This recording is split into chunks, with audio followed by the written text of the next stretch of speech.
بسم اللہ الرحمن الرحیم یا مقلب القلوب والابصار یا مدبر اللیل والنہار یا محول الحول والاحوال حول حالنا الی احسن الحال۔ اس سال بہار روحانیت اور بہار فطرت یعنی عید سعید فطر اور روایتی عید نوروز کی ایک ساتھ آمد ہوئی ہے۔ ان دو مذہبی اور ملی عیدوں کی قوم کے ہر فرد کو مبارکباد پیش کرتا ہوں، اور خاص طور پر عید فطر کی مبارکباد دنیا کے تمام مسلمانوں کو پیش کرتا ہوں۔ ساتھ ہی یہ بھی ضروری ہے کہ مجاہدین اسلام کی واضح کامیابیوں کی سب کو مبارکباد پیش کروں، اور دوسری مسلط کردہ جنگ جنوری کے مہینے کی بغاوت اور تیسری مسلط کردہ جنگ کے شہیدوں اور امن و سلامتی کے شعبے اور بارڈر سیکیورٹی فورس کے شہیدوں اور شہید گمنام سپاہیوں یعنی انٹیلیجنس سے وابستہ افراد کے اہل خانہ اور پسماندگان کو تعزیت پیش کرتا ہوں اور ان سے اظہار ہمدردی کرتا ہوں۔ سن 1405 ہجری شمسی مطابق 20 مارچ سن 2026 الی 20 مارچ 2027 کی آمد کی مناسبت سے کچھ باتیں ہیں جو پیش کر رہا ہوں۔ پہلے گزرے سال کے بعض اہم واقعات پر ایک سرسری نظر ڈالوں گا۔ بیتے سال میں ہمارے عزیز عوام کو 2 جنگوں اور ایک سیکیورٹی جنگ کا سامنا کرنا پڑا۔ پہلی جنگ ماہ جون کی جنگ تھی، جس میں صہیونی دشمن نے امریکہ کے تعاون سے عین مذاکرات کے درمیان بزدلانہ حملہ کر کے ملک کے بعض بہترین اور نمایاں کمانڈروں اور سائنسدانوں کو اور اس کے بعد ہمارے تقریباً 1000 ہم وطنوں کو شہید کر دیا۔ اندازے کی شدید غلطی کی بنیاد پر دشمن خیال کر رہا تھا کہ 1-2 دن کے اندر خود عوام آگے بڑھ کر اسلامی نظام کو سرنگوں کر دیں گے، لیکن آپ عوام کی بیداری اور مجاہدین اسلام کی شجاعت و بے پناہ قربانیوں کے نتیجے میں بہت جلد دشمن کی بے بسی اور بے چارگی ظاہر ہو گئی، اور اس نے دوسروں کو واسطہ بنا کر اور حملے روک کر خود کو سقوط کے دہانے سے نجات دلائی۔ دوسری جنگ جنوری کے مہینے کی بغاوت تھی، جس میں امریکہ اور صہیونی نظام نے اس تصور کے ساتھ کہ مسلط کردہ اقتصادی مشکلات کے سبب ایران کے عوام دشمن کی سوچ کو جامع عمل پہنائیں گے، اپنے مہروں کو استعمال کرتے ہوئے بہت سارے شرمناک اقدامات انجام دیے اور پچھلی جنگ سے زیادہ تعداد میں ہمارے عزیز ہم وطنوں کو شہید کر دیا اور بھاری نقصانات پہنچائے۔ تیسری جنگ وہ جنگ ہے جو اس وقت جاری ہے، جس کے پہلے دن ہم نے امت کے پدر مہربان رہبر عظیم القدر اعلی اللہ مقامہ الشریف کو ایسے عالم میں کہ وہ شہیدوں کے قافلے کی قیادت کرتے ہوئے آسمانی سفر میں اس مقام کی جانب بڑھے جو ان کے لیے رحمت الہی کے زیر سایہ انوار طیبہ کے جوار میں اور صدیقین و شہداء کی صف میں معین کیا گیا تھا، اشک بار آنکھوں اور شکستہ اور محزون قلوب کے ساتھ رخصت کیا۔ اسی طرح اسی دن اور بعد کے ایام میں بتدریج اس جنگ کے دیگر شہداء من جملہ میناب کے شجر طیبہ اسکول کے نونہالوں، دینا ڈسٹرائر کے دلیر اور مظلوم ستاروں، سپاہ پاسداران، فوج، پولیس فورس، بسیج، گمنام سپاہیوں اور سرحدی حفاظتی فورس کے شہید جوانوں اور کمانڈروں، قوم کے دیگر افراد کو بشمول کم سن بچوں اور سن رسیدہ افراد کے جو نور کے کاروان کی شکل میں ہماری آنکھوں کے سامنے سے گزرے، حسرت کے ساتھ الوداع کہا۔ دشمن نے یہ جنگ عوام کی طرف سے اپنے مفاد میں کوئی بڑی کارروائی انجام دیے جانے کی بابت مایوس ہو جانے کے بعد اور اس وہم کی بنیاد پر شروع کی کہ اگر نظام کے سربراہ اور کچھ مؤثر افراد کو شہید کر دیا جائے تو آپ عزیز عوام میں خوف و مایوسی پیدا ہوگی اور آپ میدان ترک کر دیں گے، اور اس طرح وہ ایران پر غلبہ پانے اور اس کی تقسیم کا خواب پورا کر لے گا۔ لیکن اس مبارک مہینے میں آپ نے روزے کو جہاد سے متصل کر دیا اور ملک گیر سطح پر وسیع دفاعی لائن اور چوراہوں، محلوں اور مساجد کی تعداد میں محکم محاذ تشکیل دے کر دشمن پر ایسا سراسیما کر دینے والا وار کیا کہ وہ متضاد باتیں کرنے اور محمل بیانی پر مجبور ہو گیا، جو اس کی بدحواسی اور ادراک کی ناتوانی کی علامت ہے۔ آپ نے اس سے پہلے 12 جنوری کے دن بغاوت کو کچلا اور 11 فروری کو ایک بار پھر عالمی استکبار سے اپنی بیزاری اور اپنی استقامت کا مظاہرہ کیا، جبکہ 13 مارچ کو یوم قدس پر اپنی ضرب سے اسے سمجھا دیا کہ اس کا واسطہ صرف میزائل، ڈرون، تارپیڈو اور فوجی امور سے نہیں ہے، بلکہ ایران کی فرنٹ لائن دشمن کی حقیر اور چھوٹی ذہنیت سے کہیں وسیع تر ہے۔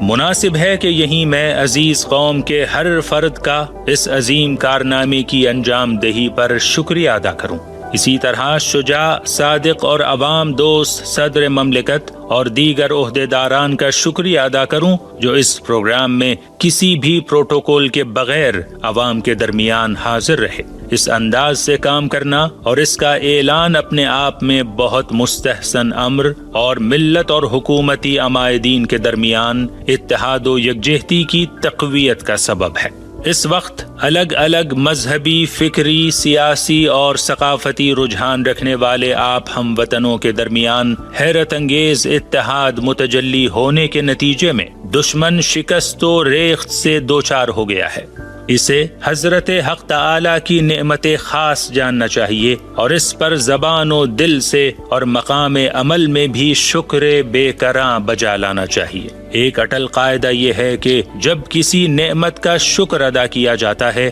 تو شکر گزاری کے تناسب میں نعمت کی جڑیں زیادہ مستحکم ہوتی ہیں اور اس میں ارتقاء پیدا ہوتا ہے اور شکر گزار فرد کو مزید عنایات میسر آتی ہیں۔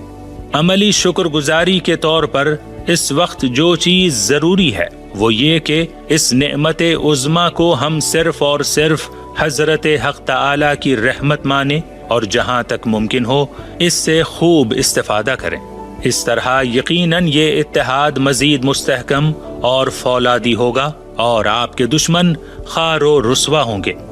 یہ 1404 ہجری شمسی کے واقعات پر ایک سرسری نگاہ تھی۔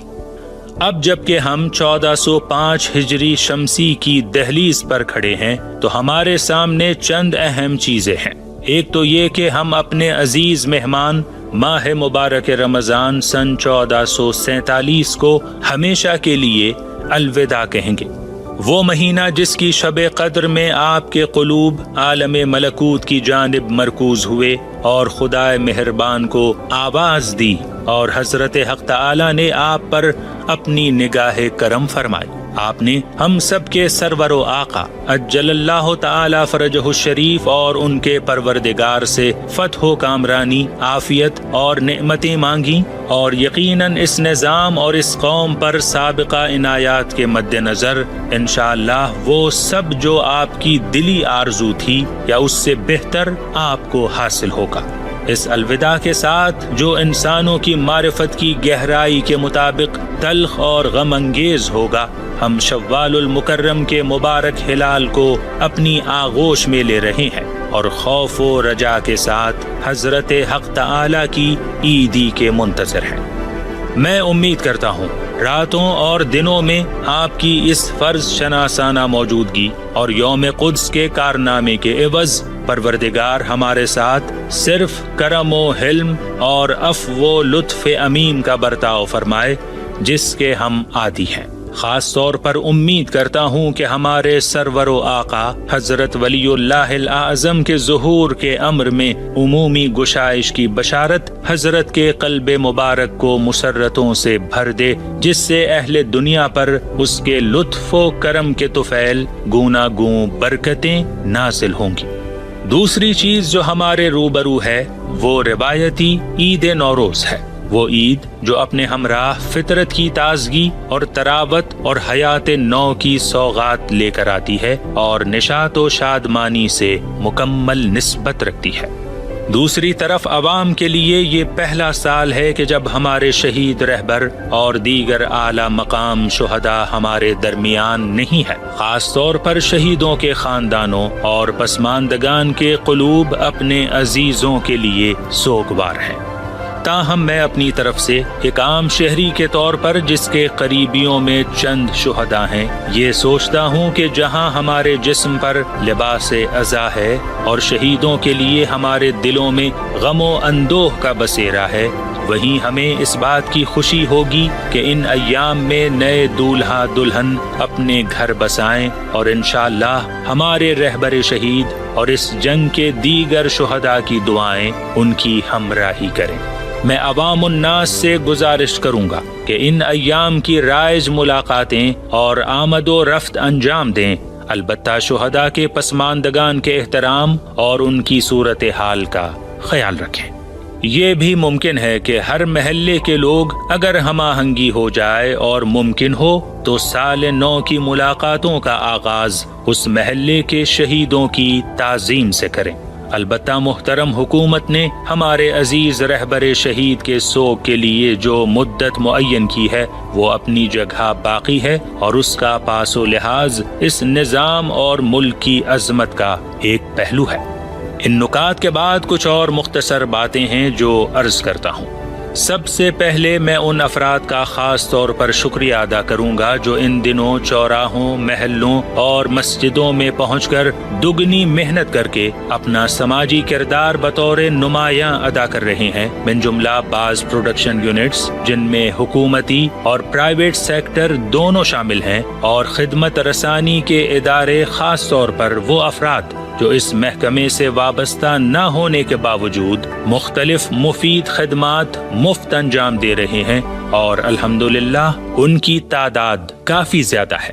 دوسری بات، دشمن کا ایک طریقہ اس کا میڈیا کیمپین ہے جو ان ایام میں خاص طور پر عوام کے ذہن و نفسیات کو نشانہ بناتے ہوئے قومی وحدت اور اس کے بعد قومی سلامتی میں رخنہ پیدا کرنے پر مرکوز ہے۔ ہمیں بہت محتاط رہنا چاہیے کہ کہیں تساہلی کے سبب خود ہمارے ہاتھوں اس منحوس ارادے کی تکمیل نہ ہو۔ بنابراین ملک کے مختلف فکری، سیاسی اور ثقافتی رجحان رکھنے والے میڈیا پلیٹ فارمز کے لیے میری سفارش یہ ہے کہ کمزوری پیدا کرنے والی باتوں میں پڑنے سے سنجیدگی کے ساتھ اجتناب کریں، ورنہ دوسری صورت میں دشمن کی اس کے مقصود تک رسائی کا خدشہ ہے۔ تیسری بات، دشمن کی امید کا ایک دریچہ اقتصادی اور انتظامی کمزوریوں کا فائدہ اٹھانا ہے جو ایک مدت سے وجود میں آئی ہے۔ ہمارے رہبر شہید اعلی اللہ مقامہ نے مختلف برسوں میں سال کا نعرہ اقتصاد کے محور پر انتخاب کیا۔ اس حقیر کی ناقص رائے میں بھی عوام کی معیشت کو بہتر کرنا، روزمرہ کی زندگی کی بنیادوں کا ارتقاء، رفاہ اور عوام کے لیے ثروت کی پیداوار کلیدی نقطہ، اور دشمن کے ذریعے شروع کی گئی اقتصادی جنگ کے مقابلے میں ایک طرح کا دفاع بلکہ پیش رفت کا ذریعہ ہے۔ حقیر کو گوناگوں سماجی طبقات کے افراد کی باتیں سننے کی توفیق رہی ہے، من جملہ ایک مدت تک ناشناختہ ٹیم کے ساتھ ٹیکسی میں جو میری درخواست پر فراہم کی گئی تھی، تہران کی سڑکوں پر میں آپ کا ہم سفر بنتا رہا اور آپ کی باتیں سنتا رہا۔ میں اس انداز سے نمونے جمع کیے جانے کو دیگر روشوں سے زیادہ بہتر سمجھتا ہوں۔ بہت سے مسائل میں خود میری سوچ آپ کی باتوں سے میل کھاتی ہے جو آپ اقتصادی اور انتظامی معاملات میں تنقید کے طور پر بیان کرتے ہیں۔ اس سلسلے میں نے بہت سی چیزیں آپ سے سیکھی اور مزید نئی چیزیں سیکھنے کے لیے کوشاں ہوں۔ من جملہ 19 رمضان المبارک سے پہلے اور بعد کے دنوں میں بھی آپ لوگوں سے جو چوراہوں پر موجود تھے کچھ چیزیں میں نے سیکھی۔ امید کرتا ہوں کہ اس نعمت سے آئندہ بھی محروم نہ رہوں۔ یہ باتیں سننے اور سیکھنے اور دوسرے مطالعات کے بعد کوشش کی گئی کہ ماہرین کی رائے کے مطابق ایک کارساز نسخہ مدون کیا جائے جو حد المقدور جامع راہ حل پیش کرے۔ بحمداللہ قابل قبول حد تک یہ کام انجام پایا ہے، اور جلد ہی بلند حوصلہ عہدیداران کے ذریعے اور عوام کے تعاون سے عملی جامہ پہنائے جانے کے لیے وہ انشاءاللہ آمادہ ہوگا۔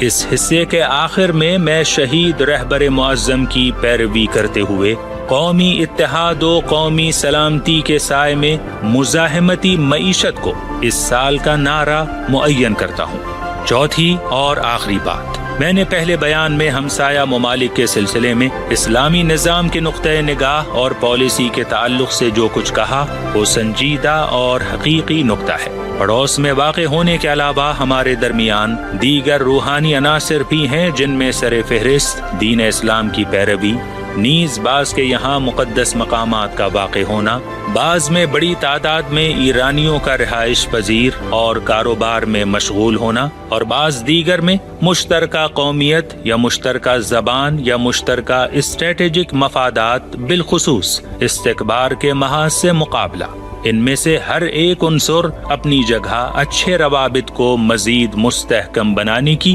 بنیاد قرار پا سکتا ہے۔ من جملہ اپنے مشرقی ہمسایوں کو ہم اپنے بہت قریب سمجھتے ہیں۔ بہت پہلے سے پاکستان کے سلسلے میں یہ جانتا ہوں کہ یہ وہ ملک ہے جس سے ہمارے شہید رہبر کا خاص لگاؤ تھا۔ اس کی مثال وہاں ہمارے ہم مسلک افراد کے لیے مصیبتیں پیدا کر دینے والے تباہ کن سیلاب کا نماز جمعہ کے خطبوں میں ذکر کرتے ہوئے آپ کی آواز بھرانے کی شکل میں نظر آئی۔ خود میں بھی مختلف وجوہات کی بنا پر یہی سوچ رکھتا ہوں اور مختلف اجلاسوں میں اس کے اظہار سے دریغ نہیں کرتا۔ یہیں پر میں تقاضا کرتا ہوں کہ ہمارے دو برادر ملک یعنی افغانستان اور پاکستان رضائے الہی کی خاطر اور مسلمانوں کے اتحاد کو ٹوٹنے سے بچانے کے لیے ہی صحیح آپس میں بہتر روابط قائم کریں، اور میں اپنے تئیں لازمی اقدامات کے لیے آمادہ ہوں۔ اسی طرح میں ترکیے اور عمان کے اندر ہمارے ساتھ جن کے اچھے روابط ہیں، کچھ جگہوں پر ہونے والے حملوں کے بارے میں کہنا چاہتا ہوں کہ ان حملوں میں اسلامی جمہوریہ کی مسلح فورسز اور مزاحمتی محاذ کی دیگر فورسز کا کوئی ہاتھ نہیں ہے۔ یہ ایک سازش ہے جو صہیونی دشمن فالس فلیگ کے حربے کا استعمال کر کے اسلامی جمہوریہ اور ہمسایہ ممالک کے درمیان تفرقہ پیدا کرنے کے لیے انجام دے رہا ہے، اور ممکن ہے کہ بعض دیگر ممالک میں بھی ایسے واقعات ہوں۔ اس حصے سے متعلق باقی باتیں پہلے ذکر کر چکا ہوں۔ امید کرتا ہوں کہ ہمارے سرور و آقا اجل اللہ تعالی فرجہ الشریف کی دعاؤں اور حق تعالی کی عنایات کے طفیل ہماری قوم، ہمارے ہمسایوں، مسلم اقوام، خاص طور پر مزاحمتی محاذ کی فورسز کے لیے یہ اچھا سال کامیابیوں اور گوناگوں روحانی اور مادی گشائشوں کا سال ہو، اور اسلام و انسانیت کے دشمنوں کے لیے یہ ایسا سال نہ ہو۔ وَنُرِيدُ أَن نَّمُنَّ عَلَى الَّذِينَ اسْتُضْعِفُوا فِي الْأَرْضِ وَنَجْعَلَهُمْ أَئِمَّةً وَنَجْعَلَهُمُ الْوَارِثِينَ وَنُمَكِّنَ لَهُمْ وَنُرِيَ فِرْعَوْنَ وَهَامَانَ وَجُنُودَهُمَا مِنْهُمْ مَا كَانُوا يَحْذَرُونَ صدق الله العلي العظيم وصدق رسوله الكريم ونحن على ذلك من الشاهدين والسلام عليكم ورحمة الله وبركاته۔ سید مجتبی حسینی خامنئی 29 اسفند سن 1404 ہجری شمسی مطابق 20 مارچ سن 2026۔